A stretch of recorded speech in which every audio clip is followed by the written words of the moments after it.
قربانی کیا ہے؟ قربانی کی مقبولیت کے لیے کیا ایسا عمل ہے جو اللہ نے ہر انسان کو کرنے کے لیے کہا؟ تمام انبیاء اکرام کو اللہ تعالیٰ نے قربانی پیش کرنے کے لیے کیوں کہا؟ اور قربانی جانور ہی کی کیوں؟ ناظرین اکرام السلام علیکم۔ لفظ قربانی کا لغوی معنی قربت ہے، یعنی کہ اللہ تبارک تعالیٰ سے قربت کے لیے جو چیز اللہ کی راہ میں خرچ کی جائے اسے قربانی کہا جائے گا۔ اور ایک لفظ ہے النحر، جس کا عربک کے لحاظ سے معنی بنتا ہے سینے سے اوپر گردن کا حصہ۔ اس کو جانور ذبح کرنا بھی کہتے ہیں، کیونکہ تمام جانور جب ذبح کیا جاتے ہیں تو ان کی گردن کے اوپر چھری چلائی جاتی ہے۔ اسی طرح ایک لفظ ہے ذبح، جس کا مطلب ہے جانور کے گلے میں چھری چلانا۔ تو یہ تینوں الفاظ قرآن مجید فرقان حمید میں مختلف حوالوں سے پیش ہوئے ہیں، مگر اللہ تبارک تعالیٰ نے تمام انبیاء سے جانوروں کی ہی قربانی کیوں لی؟ یہ میرا ایک سوال تھا، تو میں اس نتیجے پہ پہنچا کہ اللہ جل شانہ نے تمام انبیاء کو دو قسم کی نعمتوں سے نوازا۔ ایک نعمت تقویٰ تھی اور دوسری نعمت جانوروں کے ریوڑ۔ حضرت آدم علیہ السلام ہو یا نبی کریم صلی اللہ علیہ وآلہ وسلم، ہر نبی نے جانوروں کو چرایا ہے اور ان سے محبت کی ہے۔ جیسا کہ پچھلے پروگرام میں نے بتایا کہ حضرت حابیل علیہ السلام کی قربانی اللہ کے ہاں مقبول ہوئی، اور اللہ فرماتے ہیں کہ بے شک جو تقویٰ کرنے والے ہیں مجھے انہی کی قربانی چاہیے۔ پھر حضرت ابراہیم علیہ السلام کا واقعہ تو سب کو یاد ہے، جس کی سنت ہم بھی ادا کرتے ہیں۔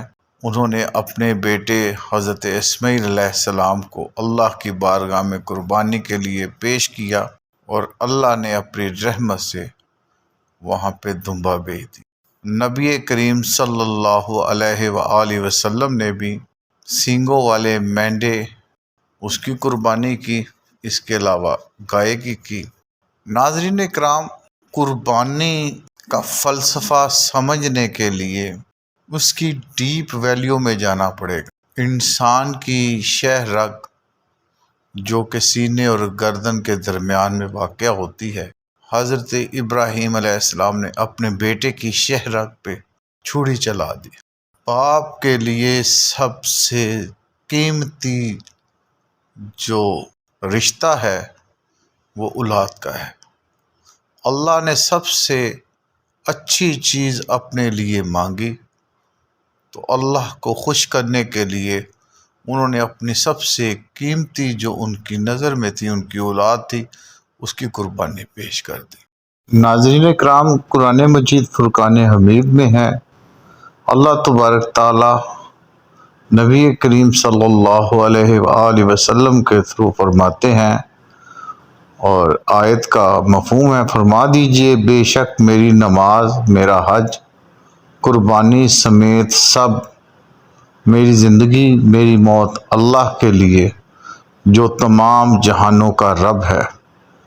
اسی طرح ایک اور آیت کا مفہوم ہے، وہ اپنے فائدے بھی پائیں گے قربانی سے۔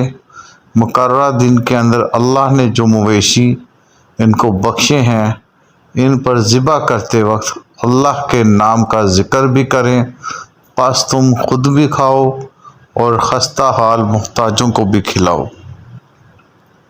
اسی طرح ایک اور آیت کریمہ میں ہے، ہم نے ہر امت کے لیے ایک قربانی مقرر کر دی ہے، وہ ان مویشی چوپاؤں پر جو اللہ نے انہیں عنایت فرمائے ہیں، ذبح کرتے وقت اللہ کا نام لیں، سو تمہارا رب ایک ہی ہے، پس تم اس کی فرما برداری کرو۔ اے حبیب، عاجزی کرنے والوں کو خوشخبری سنا دو۔ اسی طرح ایک اور آیت کا مفہوم ہے کہ یہ جو بڑے جانور ہیں یہ اللہ کی نشانیاں ہیں، ان میں تمہارے لیے بھلائی ہے، پس تم انہیں کھڑا کر کے بے شک تیر چلاؤ، نہر کرو۔ اونٹ کو قربان کرنے کو نہر کہتے ہیں کیونکہ اونٹ کی گردن لمبی ہوتی ہے تو اس کو 3 جگہ سے ذبح کیا جاتا ہے، اور پھر اس کا گوشت خود بھی کھاؤ اور سوال کرنے والے محتاجوں کو بھی دو۔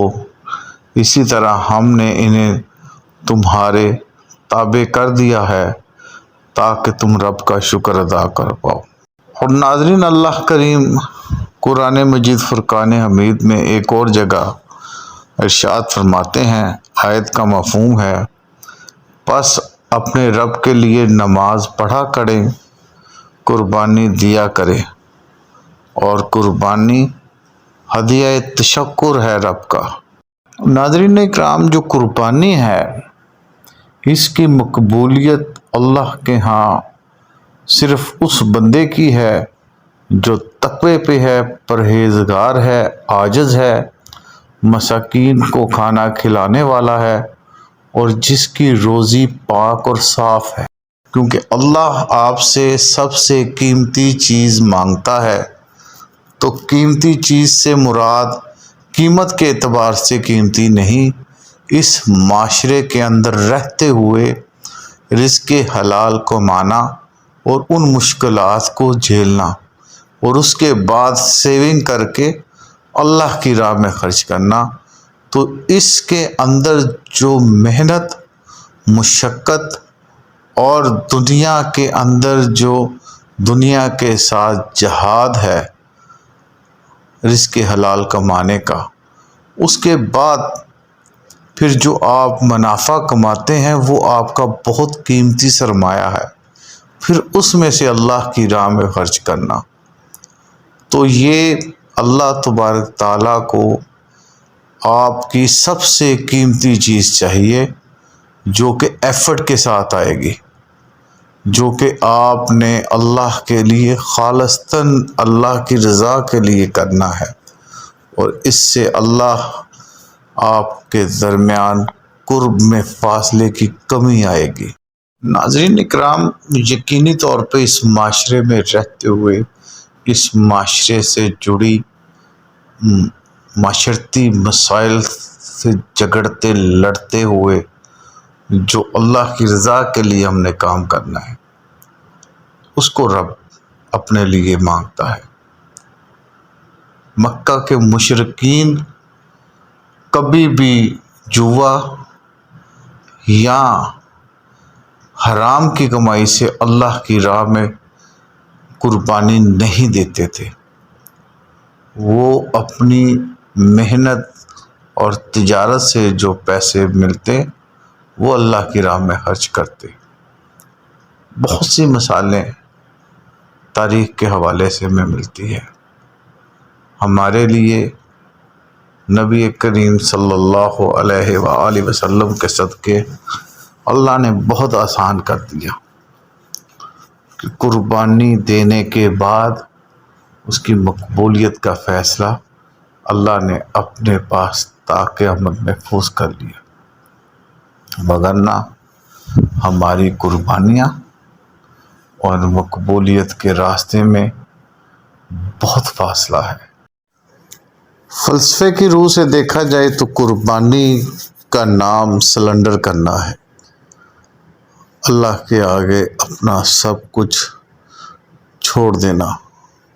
ایک طرف تو ہم زکوٰۃ ادا کرتے ہیں اور زکوٰۃ کا تعلق پیسے سے ہے، اور پیسہ بھی قیمتی چیز ہے، لیکن اللہ کے نزدیک جانور ہی کیوں، وہ اس لیے کہ جب زندہ چیز کو اللہ کی راہ میں قربان کر دیا جائے تو وہ واپس نہیں آتا، پیسہ تو ہم پھر بھی کما لیں گے، لیکن وہ جانور جو ہم نے ذبح کیا وہ بیسیکلی وہ جانور نہیں ذبح کیا، ہم نے اپنے آپ کو ذبح کیا، اپنی خواہشات کو ذبح کیا۔ زکوٰۃ کا مقصد آپ کے مال کو پاک کرنا ہے، قربانی کا مقصد اللہ کی قربت کے قریب آپ کو لے کے جانا ہے، اور قربت کا ایک ہی راستہ ہے، وہ ہے تقویٰ۔ تقوی کے لیے آپ کے اندر کے جو مسائل ہیں ان کو اللہ کے آگے سلنڈر کرنا اور اپنی خواہشات پہ چھری چلا دینا کہ یا رب العالمین میں تیری بارگاہ میں آ چکا ہوں، یہ دنیاوی مسائل سے میں خود کو چھڑوانا چاہتا ہوں، نہ میں رشوت کی طرف جاؤں گا، نہ میں غیبت کی طرف جاؤں گا، میں دنیاوی جتنے بھی مسائل ہیں ان سے اپنے آپ کو پاک کرنا چاہتا ہوں، اور اللہ سے اس قدر محبت کرنا کہ اللہ کے آگے کھڑے ہو کے کہنا کہ میرے مالک، میرا جو کچھ بھی ہے سب تیرا ہے، جب چاہے جس وقت چاہے لے لے، اور میں تیرے آگے سلنڈر کیے کھڑا ہوں، دیکھتے رہیے واٹ